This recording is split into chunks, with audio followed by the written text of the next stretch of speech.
Perkenalkan, nama saya Daniel Pasaribu dengan NIM 21030690 dari kelas PTNC, dan di sini saya akan membuat tugas video mengenai produksi ternak unggas. Adapun tugasnya yaitu yang pertama sintesis yolk, sintesis albumin, dan juga sintesis kerabang.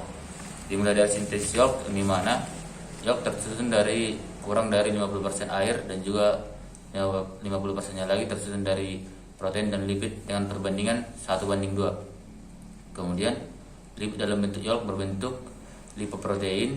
Padatan yolk mengandung fosfoprotein yang juga disebut fosfitin, lipoprotein, lipofitillin atau high density lipoprotein atau HDL atau kolesterol baik.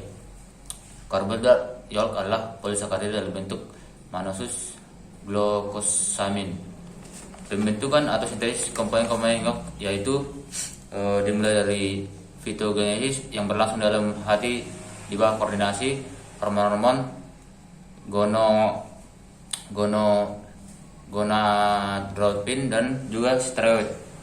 Kemudian pembentukan sel telur dan atau ovum pada ovarium yang tetap berlangsung selama satu periode bertelur. Proses pembentukan dari ovum dipengaruhi oleh kerja dari hormon gonadotropin yang diproduksi oleh kelenjar hipofisis anterior atau adenofisis yang berpusat dalam hipotalamus. Hormon FSH atau follicle stimulating hormone yang diproduksi oleh kelenjar adenofilin ini berperan dalam merangsang pembentukan ovum atau folikel. Folikel yang sedang dalam perkembangan ini akan mengeluarkan estrogen yang merupakan senyawa steroid yang dihasilkan oleh sel TK interna dan juga sel granula yang berfungsi untuk pembentukan yolk, albumin, dan cangkang telur.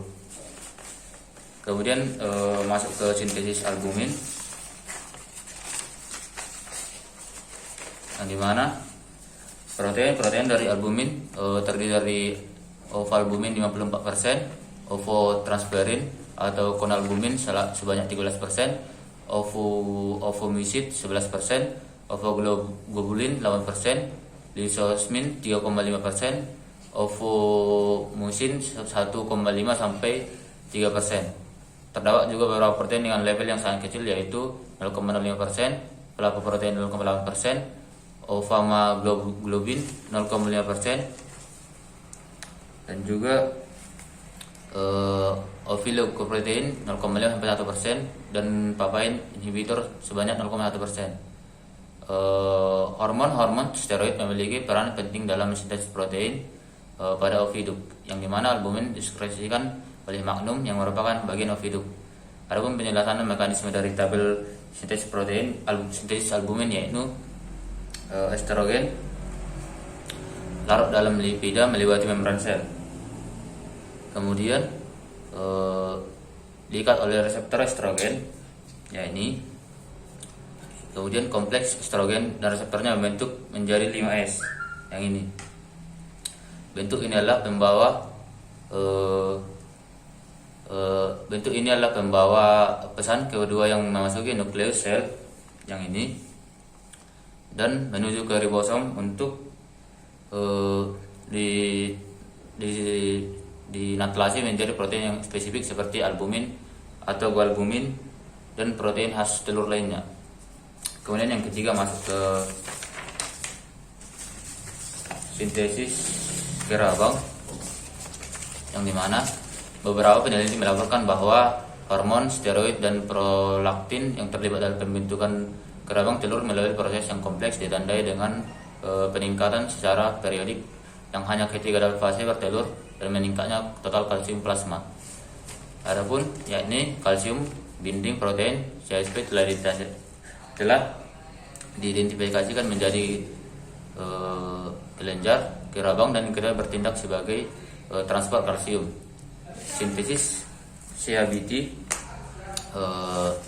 oleh kelenjar kerabang dikontrol oleh kehadiran dari vitamin D3 dan hormon steroid dan atau estrogen, progesteron, dan pada plasma darah terdapat Ca++ yang akan ditransfer ke mukosa sel dan kelenjar kerabang melalui CABT. hasil ikatan yang terbentuk antara CO2 plus dan H2O plus. H2O pada mukosa sel yaitu H2CO3. CH plus tadi mengikat HCO3 dan menghasilkan CaCO3, menghasilkan yang merupakan zat kapur yang terdapat pada cangkang. Demikian hasil video yang saya buat. Adapun kekurangan kata yang salah mohon dimaklumi dan terima kasih.